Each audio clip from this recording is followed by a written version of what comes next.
Halo Sobat Santri, kembali lagi bersama saya Kang Santri di acara ngobar, yaitu ngobrol bareng. Kemarin kita sudah membahas mengenai kisah kisruh poligami yang berada di Tunisia. Sekarang yaitu kita akan membahas mengenai perkembangan COVID di Tunisia. Jadi saya sudah menghadirkan sobat saya. Siapa mas namanya? Sobat Ambyar. Oke. Coba sebutkan namanya dan jenjang pendidikan. Oke, terima kasih. Sebuah kehormatan bisa masuk vlog Kang Amin Nurfidin atau Santri Zaituna. Oke. Dimana subscribernya banyak sekali. Iya. Oh ya, sebelumnya jangan lupa ya, like, komen, subscribe, dan terakhir blog. Oke. Nama saya Muhammad Ismail. Oke. Mahasiswa pasca sarjana Universitas Zaituna. Sekarang lagi nulis tahap terakhir daripada S2. Oke, mabruk. Doanya mohon teman-teman dari subscriber penikmat YouTube Kang Amin biar studi saya dan Kang Amin juga lancar Terus, amin. Terus saya terima kasih juga kepada admin alias Kang Amin sendiri, sudah diajak masuk ke YouTube-nya. Collab ya. Jadi saksikan terus akan obrolan sama Kang Mail ini, atau kita sebut Gus ya, mengenai Kang Mail COVID. aja, Kang Mail yaitu akan membahas COVID yang tersebar di wilayah Tunisia, negara Tunisia. Halo Sobat Santri, kita melanjutkan obrolan mengenai COVID yang tersebar di wilayah Tunisia. Jadi kita ngobrol santai ya sambil jalan menuju ke lapangan basket. Jadi pertanyaannya buat Gus Mail ini, pada waktu kapan COVID itu tersebar di negara Tunisia ini? Kapan ya? Kalau untuk pastinya saya kurang paham detailnya, maksudnya tepatnya tanggal berapa yang cuma yang santer-santernya itu pas awal antara akhir Januari sampai awal-awal Februari baru masuk, terutama di wilayah bagian selatan, karena saat itu berdekatan dengan Itali yang waktu itu lagi santernya lagi marak-maraknya COVID-19. Setelah itu pemerintah belum menerapkan langkah apapun, hanya mengantisipasi apa yang akan terjadi. Itu awal mulanya di Tunis bagian selatan. Tapi saya kurang paham juga apakah sebelum di situ sudah ada penemuan kasus-kasus baru, entah di Tunisia, di ibu kota atau di kota-kota mana. Oke, cuma jadi yang paling santer di bagian Tunis bagian selatan, di Gabes atau daerah mana. Mungkin seperti itu. Jadi emang waktu pas pertama kali COVID itu masuk di Tunis, enggak yang terlalu banyak ya, masih sedikit gitu ya. Masih sedikit. Kemudian waktu pas itu, nah terus gimana tuh? Pemerintah sendiri menanggapi COVID itu gimana? Kalau langkah awal mereka mengantisipasi langkahnya pertama sosialisasi tentang bahaya COVID, sosialisasi di gedung-gedung pemerintah, di kampus-kampus, di media-media lain-lain tentang bahayanya COVID ini. Terus pentingnya antisipasi seperti apa. Nah, baru kemudian pemerintah menerapkan kayak lockdown. Lockdown atau karantina besar. Tapi ya? sifatnya menyeluruh, bukan hanya sebatas di kota-kota tertentu, tapi menyeluruh di seluruh Tunisia. Nah, sebelum masuk ke lockdown atau sistem karantina itu, pemerintah ini dulu mengantisipasi kayak apa sih bahan-bahan pokok, terus kayak bensin dan lain-lain. Pemerintah mengantisipasi untuk 3 bulan 4 bulan ke depan. Yang pasti pemerintah itu ya sudah menyiapkan langkah-langkahnya, nggak langsung lockdown, tapi pada langkah-langkahnya seperti mati lampu. Ya sayang, kita sudah nyampe di ruang tempat basket ya. Jadi kita stop dulu. Lihat mereka pada main basket.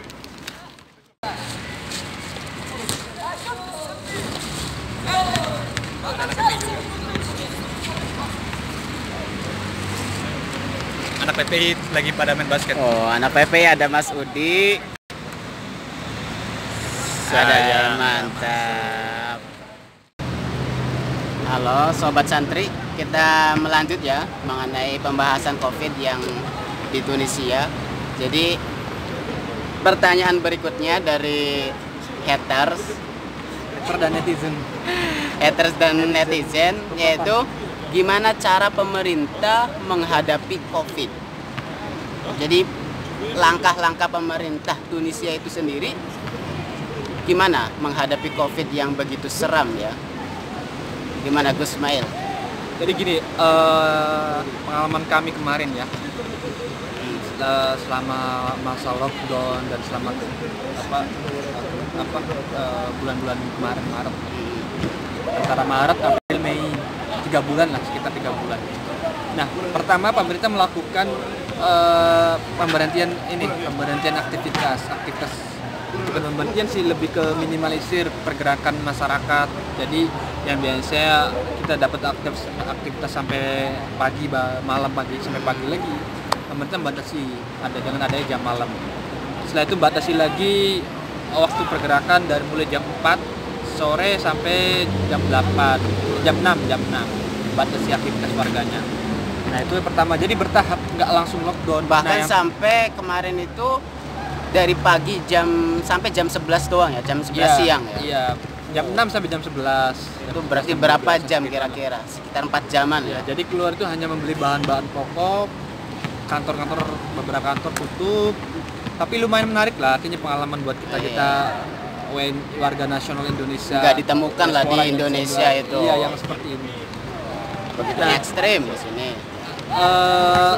Terus apa Selain lagi? itu kebijakannya, selain membatasi aktivitas warga, pemerintah juga menutup jalur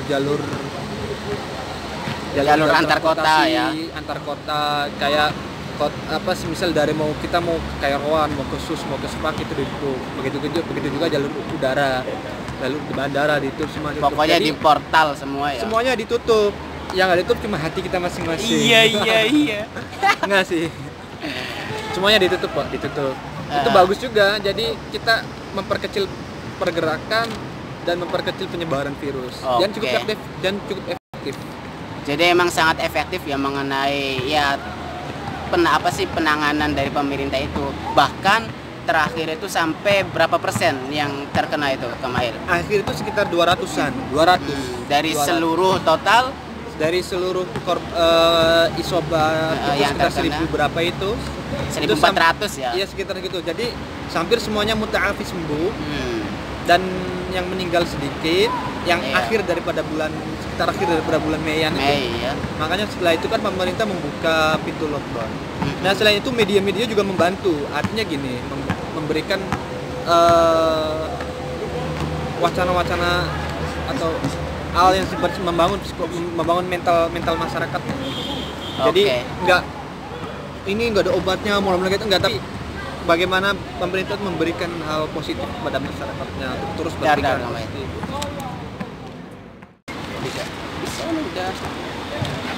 Lanjut lagi bersama Gaspol, Kang Santri dan Gus Mail. Yaitu sekarang kita lanjut pertanyaannya. Jadi gimana keadaan PPI di Tunisia dengan keadaan COVID? Jadi kan kita ada sekitar 120 mahasiswa yang berada di Tunis. Itu gimana menghadapi COVID ini yang di Tunis ini? Kalau kemarin alhamdulillah kami sebagai bagian daripada PPI atau mahasiswa Indonesia di Tunisia dan mahasiswa Indonesia yang berada di Kairo juga. Jadi di sini tuh mahasiswa ada tinggal di 2 kota, di Tunis, ibu kota, dan di Kairouan. Semuanya yang tinggal itu alhamdulillah nggak ada yang terkena positif. Dan mungkin karena imunnya tinggi-tinggi, biasa aktivitas olahraga. Jangan-jangan kan nih. Udah batuk lagi video kayak gini dia batuk. Lagi nah ini ya internet.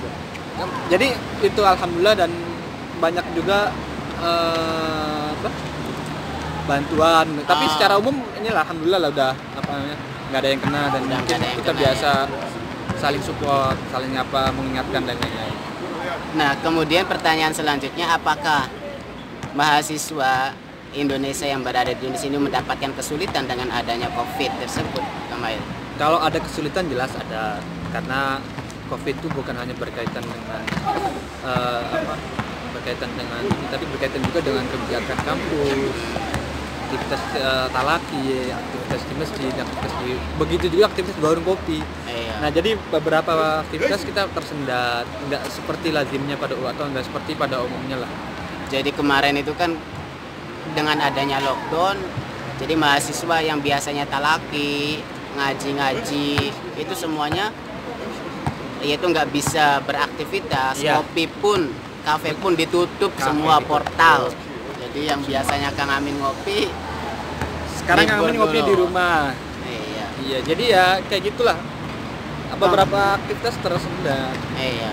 Kemudian Apa? adakah bantuan dari pemerintah misal Indonesia ataupun Tunisia memberikan bantuan kepada mahasiswa yang apa sih di luar dari orang Tunis untuk kita lah?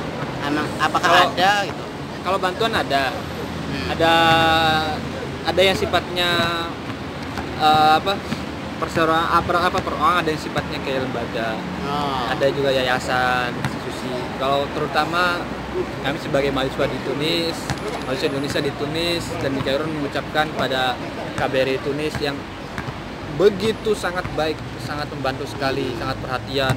Banyak Dari mulai sembako. awal sembako, begitu hanya sembako, tapi bantuan lainnya. Jadi langkah awal itu sudah dikasih warning, terus bukan hanya warningnya tapi solusi konkretnya juga dikasih dan lain-lain. Sampai sekarang bahkan. Ya, terima kasih. Begitu juga dengan Pemerintah lembaga lain. Tunis. Pemerintah Tunis dari kampus, ada yang ngasih makanan, sembako, bahkan berupa uang. Ada yang juga berupa kayak susu, Iya. kebutuhan pokok. Pokoknya pada waktu Covid lockdown itu kita pun merasa ya terpenuhi ya lah dalam Ya. dalam sembako dan uang pun enggak kekurangan sedikit pun, alhamdulillah, baik dari pemerintah Tunis, pemerintah Indonesia itu sangat ya baik ke kita, menyediakan apa yang kita butuhkan dari kesehatan, makanan dan yang lainnya. Kemudian bagaimana pandangan Anda terhadap masyarakat Tunisia ketika lockdown? Ya, kalau selama ini alhamdulillah baik-baik aja, Bapak. Mungkin ada ketika misal lagi di jalan ada yang bilang corona gimana? Oh, kalau itu awal-awal awal 2020 atau akhir Desember sejak maraknya virus ini di Cina, di Iya. Wuhan, kita sebagai masyarakat Indonesia yang ditulis kadang dibilang corona. Iya, itu resiko ya. Resiko, tapi wajar kok, nggak usah dibikin baper, nggak usah dibikin apa. Dari dulu kita kadang dibilang Cina gitu. Nggak usah dibikin baper, yang bikin baper tuh hanya perasaan aja. Ni hao gitu ya. Niau. Jadi kan kalau misal kemarin sebelum ada datangnya corona itu kita sering dipanggil ni hao. Nah, karena ini ada corona kadang gitu kan corona. Tapi ya nggak yang harus kayak gimana gitu ya Kang Mail. Nggak usah. Itu biasa aja. Biasa aja. Aman kok, aman. Itu juga paling yang biasa corona itu anak kecil, bukan yang siapa-siapa. Nah, kemudian pertanyaan selanjutnya, apakah ada kenaikan harga pangan ketika adanya lockdown ini? Kalau kemarin sebelum lockdown mungkin biasa, tapi setelah lockdown mungkin ada beberapa yang naik. Cuma secara umum sebelum lockdown juga udah barang-barang udah naik sih, karena kan semenjak pasca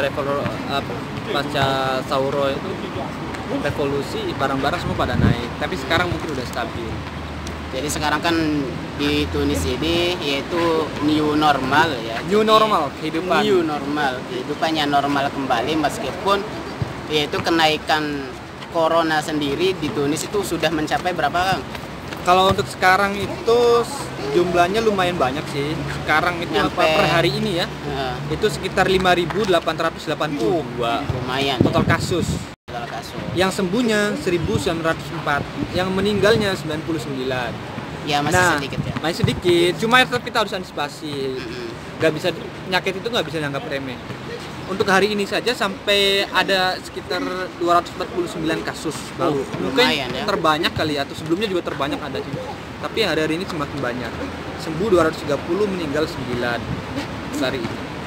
Oke, kemudian yang terakhir nih, pertanyaan buat Kang Mail, dampak dibukanya lockdown ini gimana, Kang? Kalau dampak dibukanya lockdown, nggak gimana sih, cuma tetap kita harus antisipasi. Iya. Social distancing, terus pakai masker. Ini masker sengaja saya copot dulu ya buat ngobrol sama Kang Amin. Oke. Terus cuci tangan. Iya.